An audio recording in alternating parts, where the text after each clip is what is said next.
science est-elle accessible au public? Est-ce qu'elle est démocratique? C'est difficile, ça dépend quel niveau de science on parle, de quelle complexité ou de quel détail on va dans la science, mais il y a quand même une possibilité pour le public, d'abord par l'éducation, d'avoir une certaine compréhension des sciences, par l'école, peut-être que l'école n'en fait pas assez, mais en tout cas par l'école. Il y a aussi le fait qu'il y a quand même une information générale sur les sciences, à la télé, à la radio, dans les journaux, il n'y en a peut-être pas beaucoup, mais il y en a quand même. Donc il y a un certain accès du public à la chose scientifique.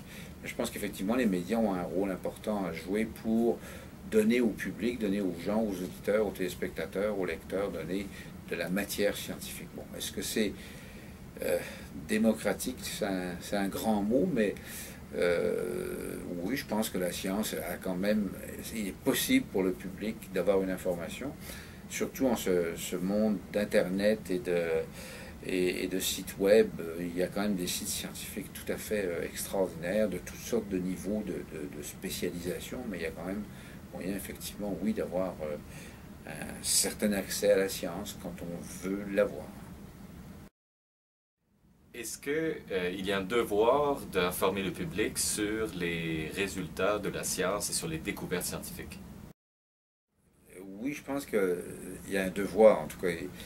C'est une chose importante. Je crois que le public soit informé des résultats de la science, de ce qui se passe en science, de ce qui se passe dans les laboratoires, parce que une grande partie des grands enjeux de société qui se discutent aujourd'hui ont une composante scientifique, soit des problèmes de citoyens, des questions d'environnement et autres, des questions de médecine, de choix de société qu'on fait, par exemple en médecine, etc.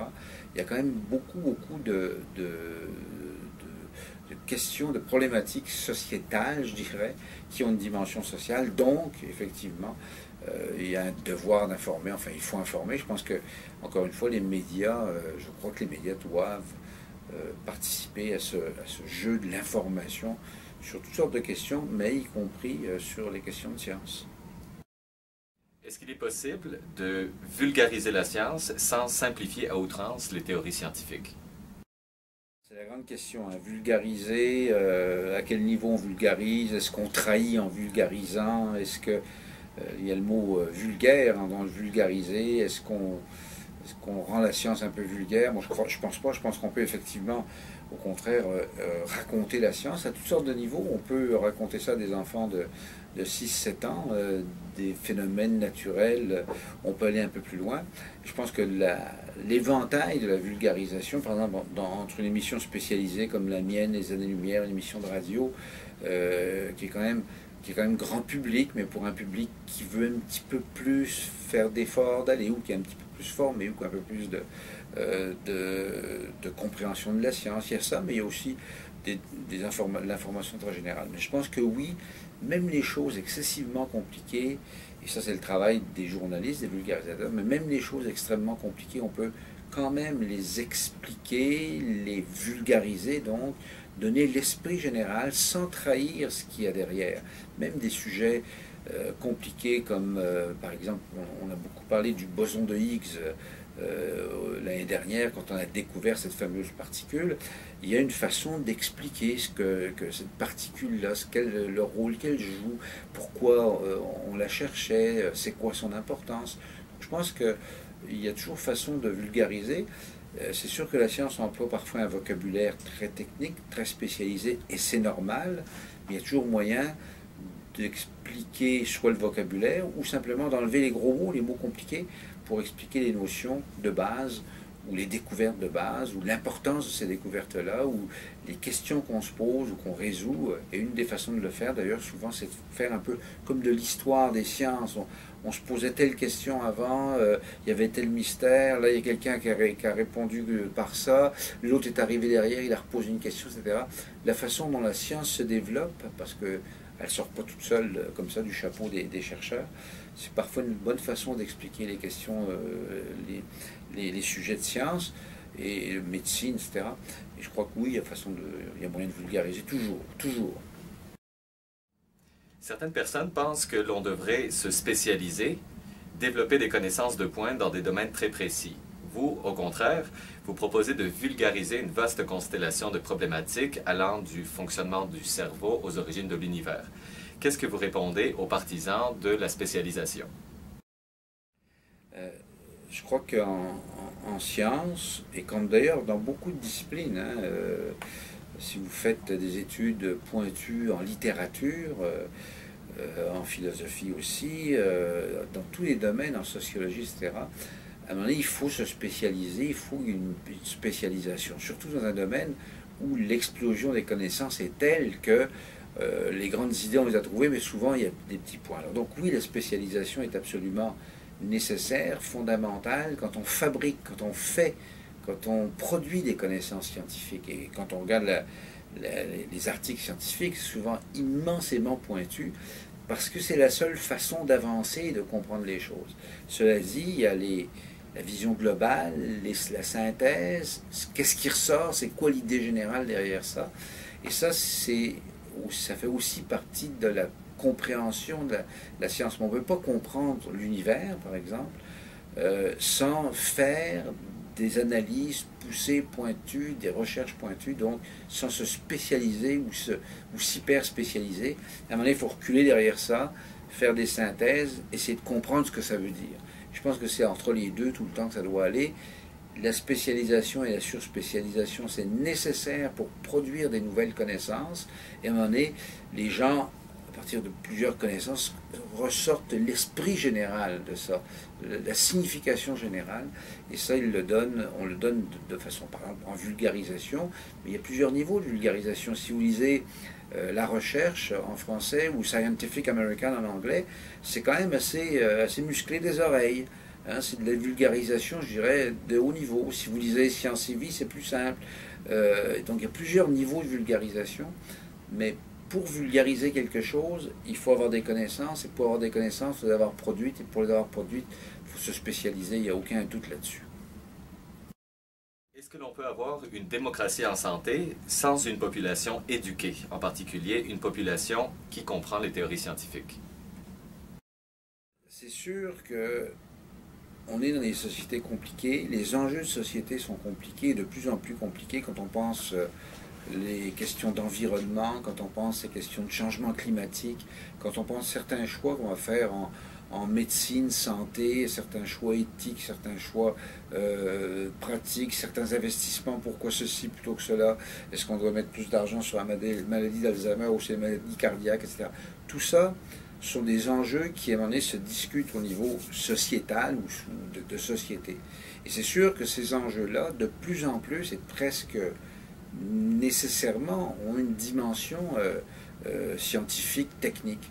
Donc c'est sûr que des citoyens qui sont moins, disons, qui ont moins de compréhension non pas nécessairement des connaissances scientifiques précises, mais de la signification des questions, qu'est-ce que c'est que l'esprit scientifique, comment est-ce qu'on peut départager ceci, de cela. C'est sûr que s'il n'y a pas une formation, d'abord une formation générale, une éducation générale, et aussi une éducation, une compréhension générale de la science et de la technologie, c'est sûr les citoyens sont moins équipés pour avoir l'esprit critique, pour prendre des décisions éclairées dans le domaine de l'environnement ou autre. Prenons par exemple actuellement tout le débat sur l'exploitation des gaz ou du pétrole de schiste. C'est un enjeu social important, mais c'est pas mauvais aussi de comprendre ce que ça veut dire, qu'est-ce qui se passe, comment on creuse, ce que ça fait, c'est quoi une nappe phréatique, c'est quoi. Tout ça, il faut l'avoir, et pour que les citoyens prennent des décisions éclairées, il faut qu'ils aient l'éclairage de la science, en gros, enfin des connaissances de type scientifique, je crois. Quelle est la relation entre la science et la politique? Est-ce qu'il y a une lutte entre les deux, ou est-ce que la science doit servir la politique doit se conformer à la science? Comment vous envisagez ça? C'est sûr que la science, que ce soit les sciences exactes ou les sciences dites humaines ou sociales, ces activités-là, c'est sûr, produisent des connaissances. Par exemple, dans le domaine de la criminalité, la criminologie nous enseigne beaucoup de choses l'étude, par exemple, de l'impact des peines. Est-ce qu'on doit mettre des jeunes contrevenants en prison ou plutôt choisir des programmes d'éducation, etc. Toutes ces questions-là sont abordées par la science. Quand les politiciens prennent des décisions, en principe, ils devraient s'inspirer ou prendre en compte, en tout cas, l'état des connaissances, ce que la science dit, parce qu'il y a des choses que la science, à un moment donné, sait, dit, voilà, c'est comme ça que ça se passe, ça fait ça, si on fait ça, ça fait ça. Alors maintenant que les politiciens en tiennent compte, c'est pas toujours le cas, pour des raisons autres que scientifiques, ils peuvent décider de prendre une décision A, alors qu'il faudrait prendre B d'après ce que dit la science. Les politiciens répondent qu'eux doivent tenir compte non seulement des données factuelles fournies par la science, mais tenir compte aussi de la réalité économique, du problème des emplois, du problème de la richesse qu'il faut créer, etc., etc. Donc le politicien dit, moi je tiens compte de plusieurs choses. La question est de savoir jusqu'à quel moment un politicien, disons, tourne le dos à la science, par exemple, à la connaissance de base. Et ça, effectivement, on souhaite que dans une démocratie, les politiciens tiennent compte, quand on a des données probantes, comme on dit, quand la science donne des données probantes, en tiennent compte et ne tournent pas le dos à ça. Alors c'est sûr que la science ne peut pas être au service de la politique, la science doit rester libre, libre de toute attache, même si on est dans un monde de réalité. Mais c'est sûr que les politiciens devraient tenir compte de la science, mais on est un peu dans deux univers. Le politicien, c'est l'univers de l'action, de l'élection, de la réélection. C'est un univers de pouvoir, un univers social au complet, c'est un monde d'image aussi. La science va normalement rechercher la vérité, enfin essayer de comprendre les phénomènes de façon objective, indépendante. Alors on est dans deux univers qui parfois ne se connaissent pas tout à fait assez bien, mais la science ne peut surtout pas être au service d'une politique ou d'une idéologie, ce serait vraiment très dangereux. Est-ce que vous pensez que la science et le discours religieux sont incompatibles? Alors science et religion, c'est un grand débat, un vieux débat. Pour moi, c'est deux univers complètement séparés. La science, c'est une activité intellectuelle, humaine, qui cherche à expliquer le monde autour de nous, le monde, ce qu'on voit, l'univers, comment c'est organisé, comment le corps humain fonctionne, etc., etc., etc. La science cherche à comprendre les phénomènes du monde dans lequel on vit, notre biologie, la physique, l'astrochimie, etc. L'astrophysique, la chimie, etc. Donc la science cherche à comprendre. La religion, c'est une question de croyance, non pas de connaissance, où sans qu'on puisse le prouver d'une quelconque façon, ni qu'on veuille le prouver, certains pensent que pour expliquer ce grand monde-là, il faut une puissance divine. D'autres pensent que, comme disait Laplace à Napoléon, quand Laplace, à la fin du XVIIIe siècle, début du XIXe, publie son système du monde, qui explique au fond comment le Soleil, les planètes, etc., comment ce qu'on connaissait de l'univers à l'époque fonctionne. Napoléon demande à Laplace, mais où est Dieu dans tout cela? Et Laplace répond, Dieu est une hypothèse dont je n'ai pas eu besoin. Parce que la physique suffisait pour expliquer le mouvement des planètes, etc. Je pense qu'il y a deux univers vraiment différents. Celui de la croyance, la religion, croyance en une force surnaturelle ou autre, celui de la connaissance, qui est une connaissance critique, qui peut changer, mais qui peut se prouver. Il y a des preuves en science, il n'y a pas de preuves en religion, en croyance. Alors c'est deux univers différents. Cela dit que, est-ce qu'un scientifique peut être croyant? Oui, c'est possible. Mais à ce moment-là, il n'a plus son chapeau de scientifique, il a son chapeau d'être humain qui croit pas. Ce qu'on observe, ça c'est une donnée empirique, c'est que parmi la proportion de scientifiques qui sont des croyants est peut-être un petit peu plus faible que la proportion de croyants dans la population générale, peut-être un peu plus faible. mais disons que ce sont deux univers différents. Ce qui est dangereux, c'est au moment où, ce qui serait dangereux, c'est au moment où le scientifique voudrait utiliser la religion pour changer ses croyances, etc. Mais en général, c'est pas ça. La religion va plutôt intervenir, soit chez les scientifiques ou les non-scientifiques, pour dicter des comportements ou des décisions sociales pour ou contre l'avortement, etc., etc. Ça, c'est des problèmes moraux, c'est des problèmes éthiques. C'est pas du tout dans l'univers de la science, à mon avis. Donc, pour moi, c'est deux univers différents. Comment est-ce que vous parvenez à rester à jour face à des disciplines de plus en plus complexes? Oui, ça, c'est vrai qu'on est bombardé, les journalistes comme les autres, on est bombardé constamment par de l'information, alors dans le domaine de la science, c'est absolument fabuleux. Il se publie, je sais pas combien de millions d'articles scientifiques par année, donc c'est sûr qu'on peut pas être, on n'est pas au courant de tout ça. C'est un mélange, hein. Pour nous, bon, il y a les grandes revues scientifiques qui publient des articles, on va en être au courant par exemple les sites web de ces grandes organisations scientifiques. Donc en lisant beaucoup, je pense qu'on lit beaucoup, on est beaucoup sur les sites internet des grandes revues scientifiques ou des revues de grande vulgarisation comme Scientific American ou autres. À travers tout ça, on arrive à voir vraiment à voir un peu ce qui se passe, à voir ce qu'il y a de nouveau, ce qu'il y a de différent. Comme n'importe quel journaliste spécialisé, à un moment donné, on a un peu l'habitude de voir dans un domaine.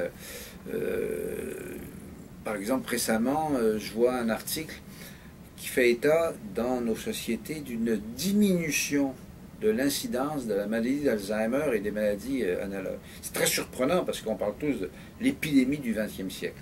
Oui, il y aura épidémie parce qu'il y a beaucoup de monde, mais sur 1000 personnes de 80 ans, par exemple, aujourd'hui, il y en a moins qui souffrent d'Alzheimer que sur 1000 personnes il y a 20 ans. C'est intéressant quand même. Donc, comme je suis le dossier de l'Alzheimer depuis des années, ça attire mon attention, puis je veux faire un article là-dessus. Mais le journaliste, bon, on est au courant, mais on n'est pas des spécialistes, on n'est pas des scientifiques, on n'est pas des chercheurs, on n'est pas le biochimiste qui travaille sur telle cellule cancéreuse, tel mécanisme de la cellule cancéreuse. Lui, il lit par semaine peut-être 80 articles scientifiques là-dessus. Nous, on ne fait pas ça. Nous, c'est un mélange d'impressions, d'intuitions, de choses qui semblent nouvelles, qui nous semblent étonnantes. Et moi, je dis toujours, le journalisme scientifique n'est surtout pas une science exacte.